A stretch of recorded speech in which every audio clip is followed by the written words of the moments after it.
This single vial of blood from a dying patient is worth absolutely nothing. Yet, in 42 days, this industrial complex will transform it into the most expensive and complex machine on Earth, a beating human heart. Thousands of samples arrive here every single day. The moment these surgical steel airlocks open, the clock starts ticking. We only have a few hours before these cells die. Every vial sliding down these glowing conveyors carries a human life and represents $1 million logistical investment. Robotic arms scan barcodes at lightning speed in a cloud of cryogenic vapor. But this raw blood is useless to us in its current state. We have to shatter it. We immediately blast these tubes into megacentrifuges spinning at 15,000 RPM. Under the sheer violence of the rotation, the liquid splits into 3 perfect layers: red, white, and golden yellow. What we're after is that tiny opalescent white layer. That is the recipient's pure DNA. Thousands of robotic pipettes dive in and suction it out with sub-millimeter precision. We have the patient's cells. It's a success. Yes, but we have a massive problem. These cells are programmed to defend against viruses. They're stubborn. They don't know how to contract. They don't know how to pump blood. If we try to build a heart with these, it will rot on the assembly line in seconds. There is only one way to avoid a total crash. We have to literally erase their memory. To wipe their slate clean, we bomb these cells with an extremely toxic blue enzymatic mist. Inside these frantic orbital incubators, the tension is unbearable. We are hijacking the genetic code of thousands of patients on a transplant waiting list. If the chemical dosage is too low, the reprogramming fails. If we're off by even a microgram, the cells die. In either case, the patient loses their only shot at survival, because there is absolutely no time to restart a 42-day process. The clock is screaming for them. Suddenly, the liquid turns neon pink. That's the signal. The reprogramming worked. But we can't take any risks. This cellular torrent passes under a ruthless green laser beam for the ultimate sort. Any single cell that kept its original memory is violently blasted out by a high-pressure air jet. It's life or death. If one impure cell makes it into the final product, the heart will grow a fatal tumor in the middle of the surgery. The pure stem cells are then suctioned into a labyrinth of cryogenic pipes. Now we move to a seismic scale. The flow empties into a sterile hole over 2,000 feet long, pouring into massive 1,300-gallon stainless steel bioreactors. Inside, heavy titanium blades churn a vortex of nutrients heated to exactly 98.6 degrees Fahrenheit. The human and financial risk here is staggering. A single bacterium in these tanks means months of destroyed production, $50 million gone in 3 seconds, and hundreds of condemned patients. At this exact moment, we inject an intense red fluid under high pressure. This is the chemical order that changes everything. We are commanding these blank stem cells to become cardiac cells. The alchemy happens. The liquid thickens.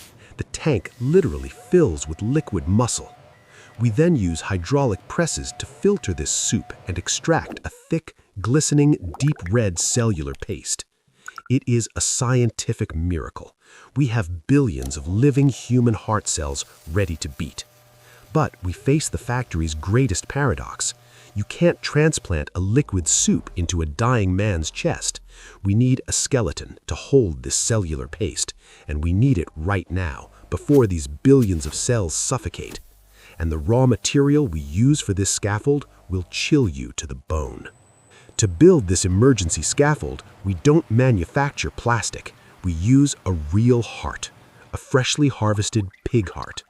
It is the only structure on Earth with a mechanical resistance that perfectly matches a human's.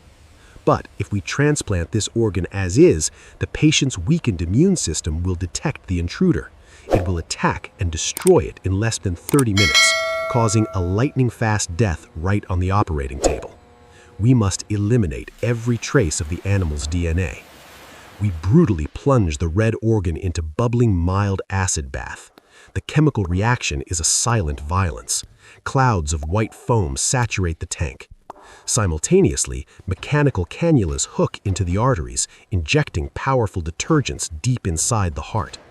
Under the internal pressure, the organ swells and deforms. The change is haunting.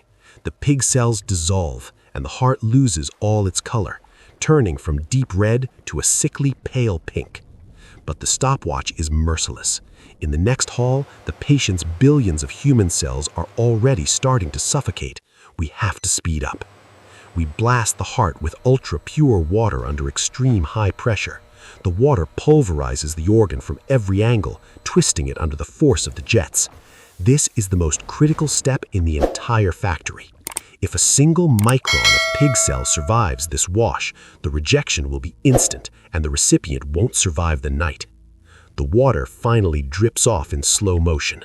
What a robotic arm lifts toward the light defies imagination. It's no longer a heart. It is a pure collagen matrix, an immaculate white, ghostly transparency. This is the ghost heart, a perfect, empty, and totally sterile vascular network, the ultimate scaffold. However, this masterpiece of nature is inert. It's an empty house. We now have to pull off the impossible, inject the patient's billions of human cells into this ghost, and force blood to circulate through dead veins without exploding the structure. The countdown is in the red. The billions of cardiac cells waiting in storage have minutes of oxygen left. We must fuse them now. Soft metal clamps lock the white matrix onto an automated perfusion base. A metallic click echoes. An army of industrial robotic arms descends from the ceiling armed with hundreds of microneedles. The movement is hypnotic, but the tension is at a breaking point. The needles must penetrate the spongy white tissue with millimeter precision. If they pierce too deep, they tear the ventricles, and 42 days of work goes into the trash, condemning the patient. The robots inject the human cellular paste under high pressure directly into the ghost's fibers. The shock is instant. The white tissue drinks in the life and turns bright pink, the color spreading through the fibers before your eyes. To prevent these precious cells from leaking, a coagulating mist is sprayed around the organ, sealing the pores. The heart has regained its perfect deep burgundy color. But looks are deceiving. Inside, the cells are trapped, cut off from any blood supply. They will die if we don't restart circulation this second. Pump rollers activate with a fury, crushing the tubes to force ultra-oxygenated synthetic blood into every corner of the heart. Under this extreme hydraulic pressure, the organ suddenly swells. The sight is fascinating. From the inside, the large arteries glow a brilliant ruby red. Then the liquid spreads into the microvessels like glowing fractal branches. Blood cascades out of the lower aorta. Under the force of the flow, the heart valves begin to vibrate and snap open. But the engineers are holding their breath. This is the leak test. If a single reconstructed vein cracks under the internal pressure, the heart will bleed out once it's inside the patient. The surface remains perfectly smooth, shiny, and airtight. It is an absolute success. Yet, despite the glowing red in the circulating blood, we're staring at a desperately still organ. This heart is clinically dead. To save a life, it's going to have to learn to beat on its own. The heart leaves the assembly line and enters the inner sanctum of the factory, the gestation hall. It is a true cathedral of glass. For thousands of feet, endless walls house transparent perfusion chambers. Inside each one, a human heart floats in weightlessness, bathed in warm amniotic fluid at 98.6 degrees Fahrenheit. The silence here is striking, broken only by the shimmering curtains of micro-oxygen bubbles rising from the bottom of the jars. Industrial cylinders constantly filter out toxins to keep the organ from poisoning itself. We're looking at 1,000 perfect organs, gorged with human blood, but totally still. It is a vision as beautiful as terrifying. At this point, humanity has crossed a historic line. If you think this factory is the absolute future of medicine and will save millions of lives, type 1 in the comments. But if you think we're playing God with nature, type 0. We want to know what you think, because what's about to happen in the next 5 seconds defies all logic. It is time to give it life. A robotic arm attaches 2 gold-plated titanium electrodes directly to the muscle of the left ventricle. On the massive control monitor, the EKG line is deathly flat. This is the moment of truth for the patient. Either the heart starts or the cells burn, and it's all over. A blue electrical flash explodes on the electrodes. The shock is incredibly violent. The heart muscle contracts brutally, sending a shock wave through the liquid that splashes against the glass. The green EKG spike jumps violently on the screen. A few seconds of silence, and then a second beat. Smoother. Then a third. The natural pump has just activated. Driven by the sheer force of the muscle, blood sprays out of the aorta with phenomenal power. The white valves open and close in a hypnotic rhythm. Within minutes, the phenomenon spreads. The camera pulls back to reveal the ultimate spectacle: 1,000 human hearts pumping blood in perfect unison. It is the ballet of the living factory. The heart is beating. It is an industrial miracle. But don't celebrate just yet. Beating calmly in a warm jar is one thing. Surviving in a sick human body is another. Before we send it to the OR, we have to push it to the breaking point. The heart is beating. That's the first win. But in this protected environment, there is zero pressure. Once inside the patient's chest, this organ will have to survive adrenaline spikes, sprints for the bus, and decades of constant stress. To ensure none of our 1,000 hearts fail at the worst possible moment, we are going to push them to their limit. We inject a glowing luminescent contrast fluid into the coronary network to detect any microfissure invisible to the naked eye. Then, the central computer takes over. The heart rate of the entire factory accelerates brutally. We are simulating extreme physical exertion. The hearts twist with power, pounding frantically in their jars. The output tubes vibrate under massive hydraulic pressure. This is the riskiest moment. If the muscle was poorly seated, or if a vein has a structural weakness, the organ will literally explode before our eyes. A real-time MRI scan sweeps every single beat. One doubt, one anomaly, and the heart is immediately pulled from the line. There is zero room for error, because a failure here means a fatal hemorrhage inside the recipient just days after surgery. The test is validated. The heart is perfect. But now we are in a ruthless race against cellular death.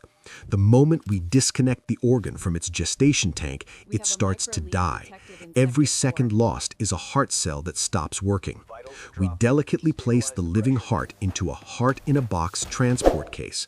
This isn't just a box, it's a mobile life support system that keeps the organ nourished and beating during its journey. The tubes are hooked up in seconds, the lights flip to green, and the temperature is locked at a steady 98.6 degrees. The countdown is merciless. We have less than 4 hours to deliver this product across the country. The cases slide down ultra-fast conveyors and are loaded into the bellies of logistics drones that blast off immediately with a powerful roar. This isn't just medicine anymore. It's a military operation where every minute is worth a human life.